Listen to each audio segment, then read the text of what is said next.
Before I took the first bite, I still can't forget that strange inner shiver I felt. The dining room, sparkling under the crystal chandelier, looked like it came straight out of a fairy tale book.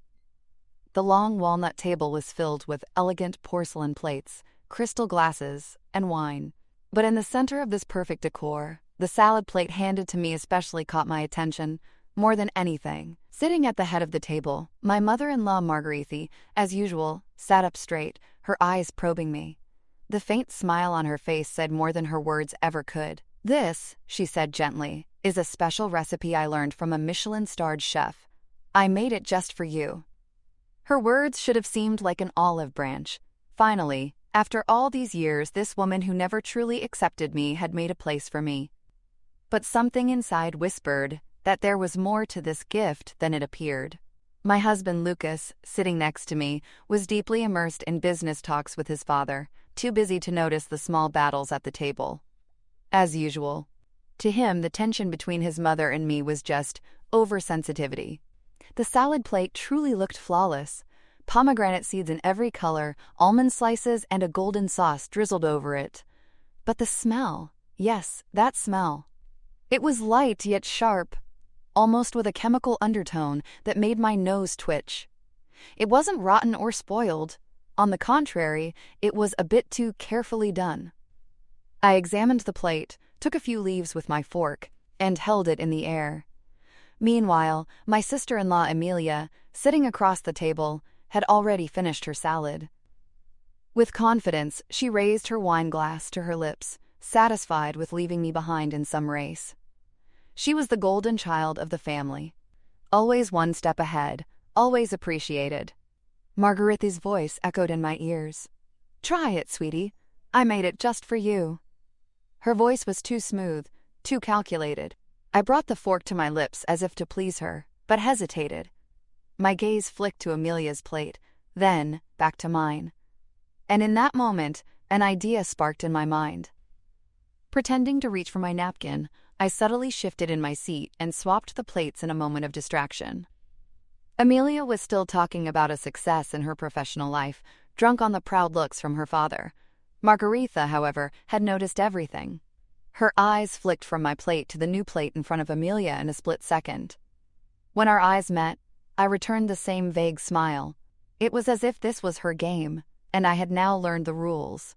Then I took my fork, grabbed a bite from Amelia's previous plate, and brought it to my mouth. My eyes were on Margarithi. I searched her face for the slightest reaction, just a brief moment of stillness, then back to that fake, controlled expression. But it was too late. Something had changed. Amelia, without questioning my previous plate, had already pulled it in front of her and was happily digging in. As usual, she thought she was the star of the show, quickly continuing her meal. Meanwhile, the conversation at the table flowed. Glasses clinked, soft laughter. But Margarethe barely touched her food. She was just waiting. And now, I knew what she was waiting for. The first sign was subtle. Amelia paused for a moment, her brows slightly furrowed. Then she took another bite. A few minutes passed, and she swallowed, blinking.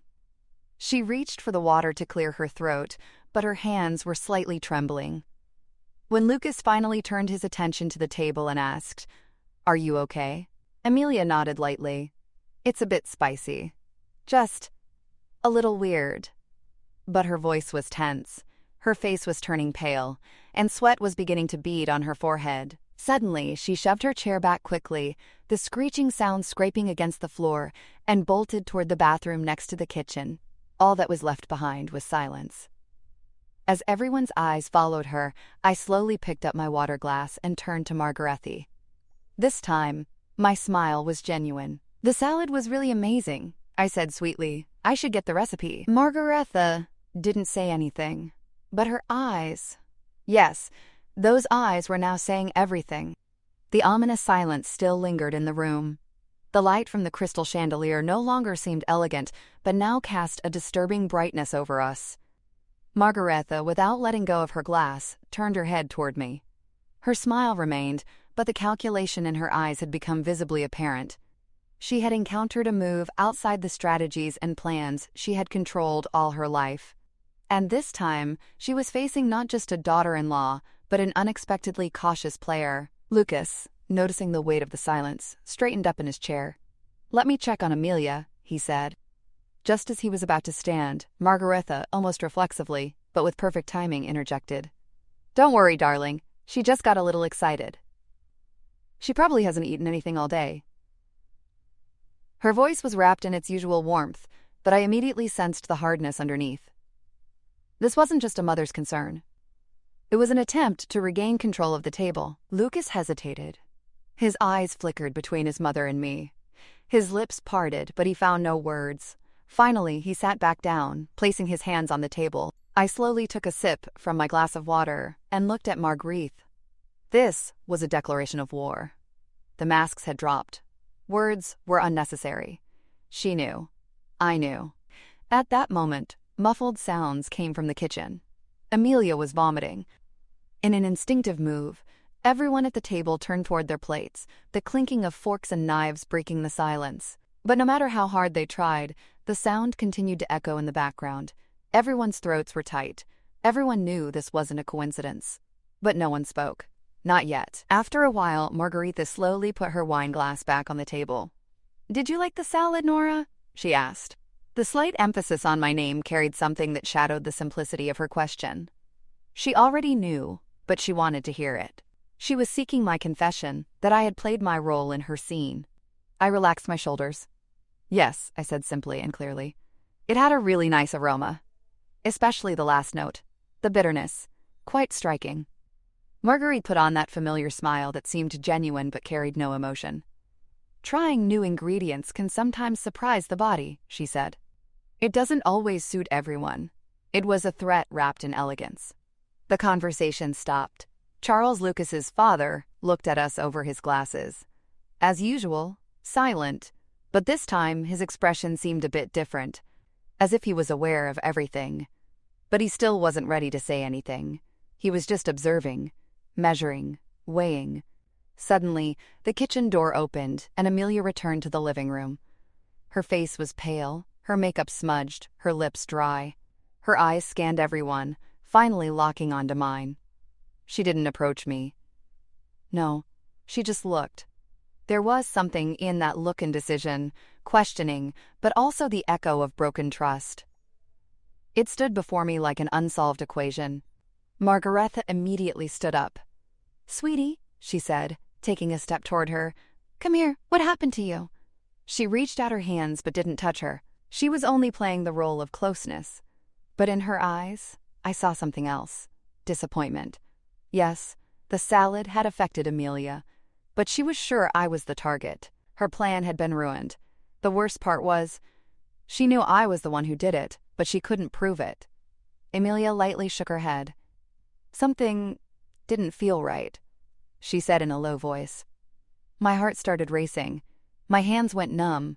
I got dizzy. This wasn't just nausea. The air in the room grew heavier. The silence spoke more than words this time. I remained sitting. Margaretha's eyes flicked to me for a moment, then immediately turned back to Amelia. "You don't have an allergy, do you? Maybe pomegranate or almonds?" "No," Amelia said in a stronger voice. "I'm not allergic to anything."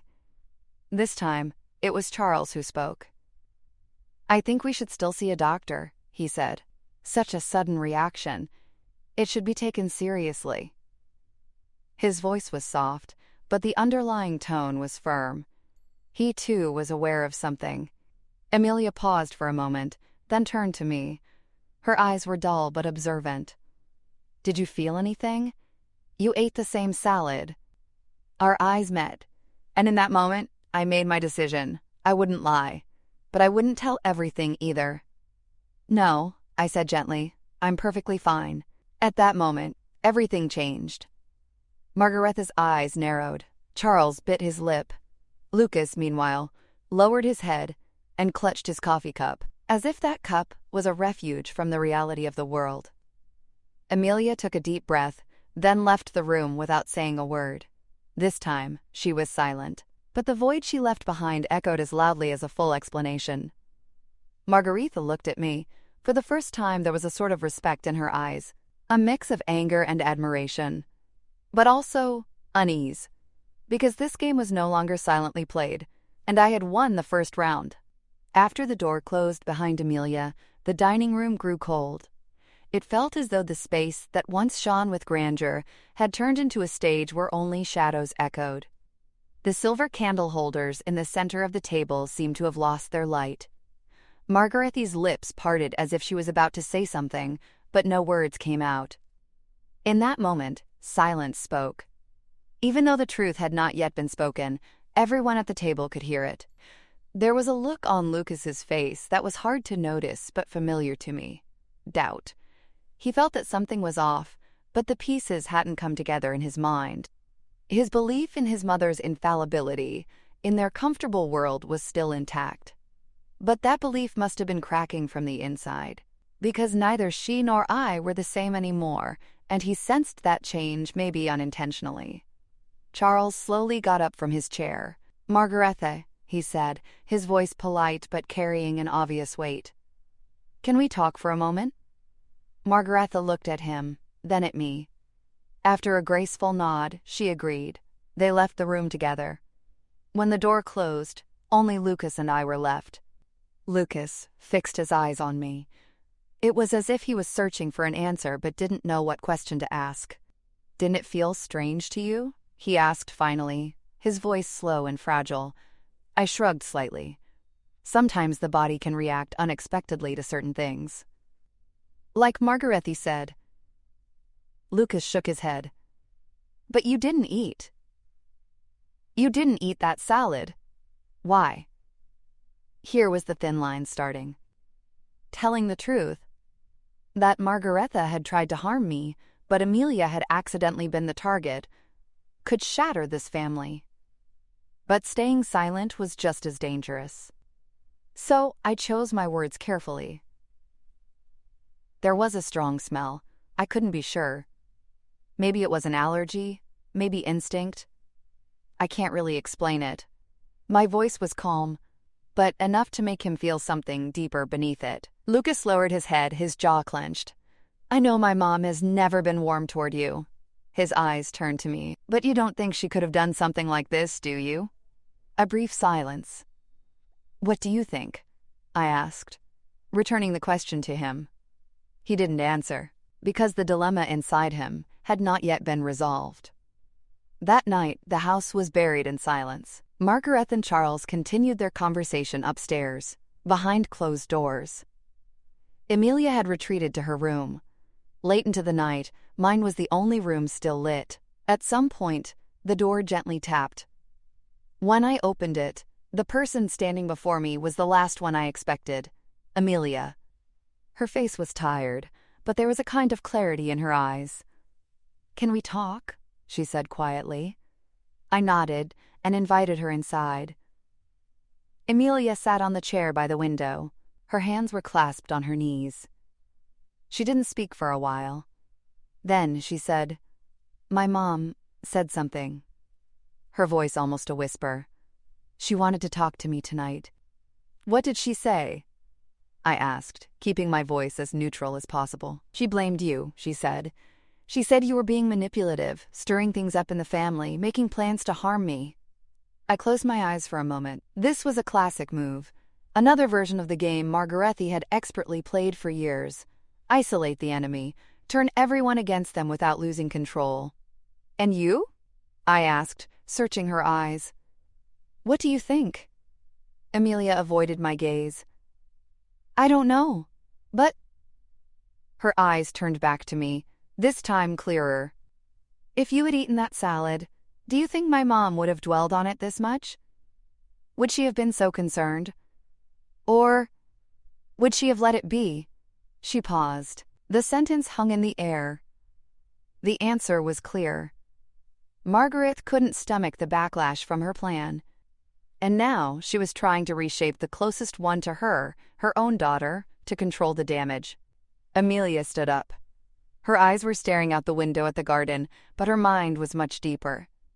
"My mom, she wants to control everything. But today was the first time I saw something slip out of her control. And I know you didn't want me to talk about this with you, She turned and looked at me. But here I am. In that moment, for the first time, I felt her crack. Beneath the surface Margaretha had shaped, there was a real person, and perhaps most importantly, Amelia had started asking her own questions. I looked into her eyes. "This game has only just begun, Amelia," I said slowly, "and if you don't just want to watch anymore, we can play together." Amelia nodded. "What do you want me to do?" I smiled. Slowly, almost whispering, I replied, "For now, just watch. And listen, because our mother may have been playing this game for years. But now, I'm on stage." Margaretha's eyes were now more frequently on me. Even during breakfast, as she stirred her tea, she cast brief but sharp glances in my direction, reminding me that the war in this house had already begun. That day, even the servants in the kitchen were unusually silent. No one made eye contact, the sounds of forks and knives barely echoed. Silence in this house was always a sign. And that morning, we were wrapped in a wall woven from whispers. Amelia was still indecisive. 1 step forward, 2 steps back. Her loyalty to her mother had wrapped around her like a spider's web throughout her childhood. But after our conversation the night before, there was a different expression in her eyes. It wasn't that she didn't want to trust. It was just that the thought that everything she knew to be true might be a lie was frightening her. And Margaretha knew this. After breakfast, as the house fell into silence, I began making my plans in my room. Everything in this house worked with an unseen order. Margaretha never left anything to chance. So if she had held on to control for this long, it meant there were things she was hiding. Documents, evidence, and maybe even secrets. In the afternoon, as I passed by Charles's study, I noticed the door was slightly ajar. Inside, he was sitting by the fireplace, holding his whiskey. His eyes were fixed, as though he was under the weight of something he had been thinking about for a long time but hadn't shared with anyone. "May I come in?" I asked gently from the doorway. He turned his head. There was exhaustion in his eyes, but also, for the first time, a hint of openness. "Of course, Nora," he said, gesturing to the chair across from him. When I sat down, the silence lasted for a few more minutes. Then I started, "Charles, everyone seems to know each other in this house, but no one really knows what's going on." He smiled lightly before bringing the glass to his lips. "Because some truths are too dangerous, Nora. Those who know them are either silenced or disappear." "Did you stay silent too?" I asked, looking into his eyes. He met my gaze. It was a brief but full look. "I know Margaretha targeted you," he said, "but she's not just targeting you. She'll do anything to keep this house on the same track. She would even do it to her own daughter." He couldn't finish his sentence. "Then why didn't anyone do anything?" I asked. "Why didn't you?" He looked at his glass, then spoke without raising his head. "Because I have documents that could destroy everything, and she knows that, but she uses what I have to silence me. So, it's a mutual silence agreement," I said softly. He nodded slightly. "A kind of hostage peace." Anger rose inside me. Seeing how a man who seemed so powerful actually lived on such a fragile balance shook me. Margaretha didn't just shape people, she shaped their lives, their identities, their honor. And I was a newly caught spider in this web. But the difference was, I wasn't planning to stay silent. "If these documents still exist," I said carefully, "they could save us." Charles looked up. For the first time, there was a spark in his eyes. "But Nora, these documents, they would destroy not just Margaretha, but the whole family. A decaying structure can't be cleaned up until it's torn down," I said with determination. He thought for a moment, then slowly got up. He walked over to a compartment next to the bookshelf. He pressed a point with his fingers, and a small panel in the wall opened. He pulled out a black file. It had no writing on it. He handed it to me. "But be careful. Margaretha always senses things in these kinds of wars. Then she acts. And she sees you as a threat now." I took the file. I didn't open the documents there, but I felt their weight in my hands. It wasn't just paper.